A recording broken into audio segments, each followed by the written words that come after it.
So it's here I think I'm getting the advantage again. It was starting to get quite murky. The exchange in 2 pawns for that rook, and now I think this queenside pawn is going to play a critical role, as we'll see. But I want to try and seal off the kingside. I don't want to let his rook become active. So after h5, I play g5, noting, of course, that f5 is going to be useful to a knight one day. So he plays knight e7, and now I play queen c4 with the idea of infiltrating via rook c7. He plays knight f5 anyway and allows rook c7, and now he offers trade of queens. I think it was dangerous to play anything else because queen c5, say queen a4, queen c5, and then maybe rook takes d4 is threatened. Because the knight, the knight's having to defend e7. But here I take off the queens and play rook e1. But his knight's kind of powerful in this position. After castle's rook a1, he plays knight e6, and my pawns are a bit loose. And in fact, after rook takes b7, he plays knight e3. I'm not really that convinced by taking. Because takes, then I'd be undoubling his pawns, and something like rook c8, and I'd be under a lot of pressure, and then d4 and knight f4 didn't look that tasty for me. So instead I played king f2, but this has its own pitfall that I'm immediately losing e5, and I started to feel I was losing control of the position actually here. Knight c4, bishop moves back, knight takes e5. So he's got a threat here of d3, and I think this was the position. So f4, knight g4 check, king 4, and now d3.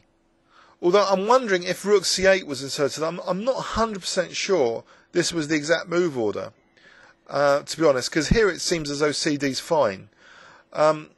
As I say, I've lost my score sheet. I've only got my, Paul's score sheet to go on. But let's move on here. b5, d takes c2.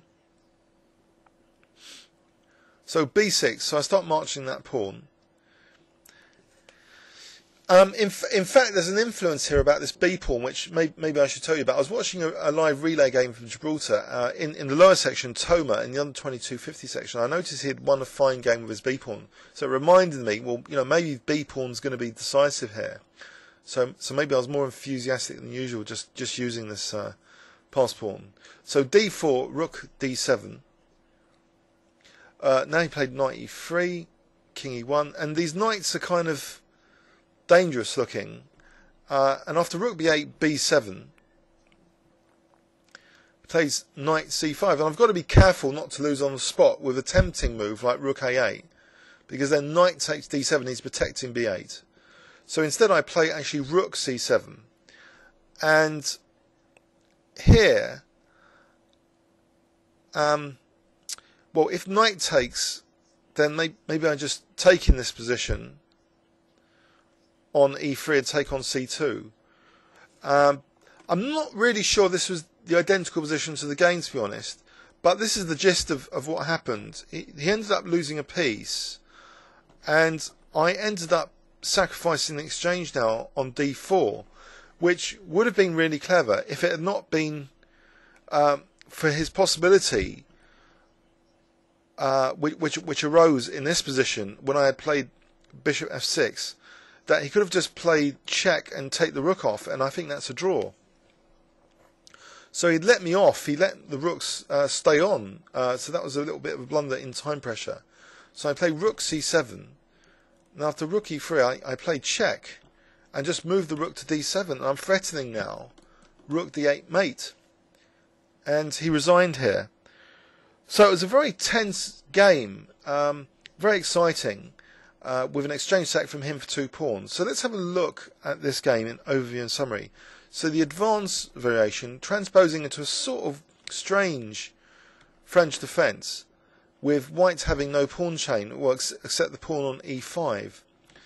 So I think there's one of those hyper-modern ideas which Nimzovich mentioned, that sometimes you don't need pawns in centre. You can have central control via other means.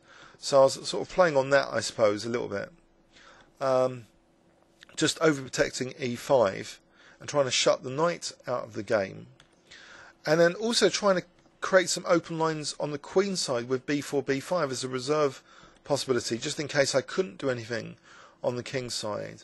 And after this next move, it seemed more justified to play on the queen side as well. So he held that up a bit, and we reach a position where, you know, he gives up his dark squared bishop and does a very cunning, interesting exchange sack, which did turn out dangerous, even in that endgame. And, you know, maybe just the major improvement here would have been b5. And then he would have been able to look forward to maybe even the f5 square. If he provokes g5 from white, then he'll get the f5 with full compensation, I think, for being the exchange down, because he'll have 2 pawns for it. So in the game, there was a slight weakness created on the queen side, which let me win that b5 pawn.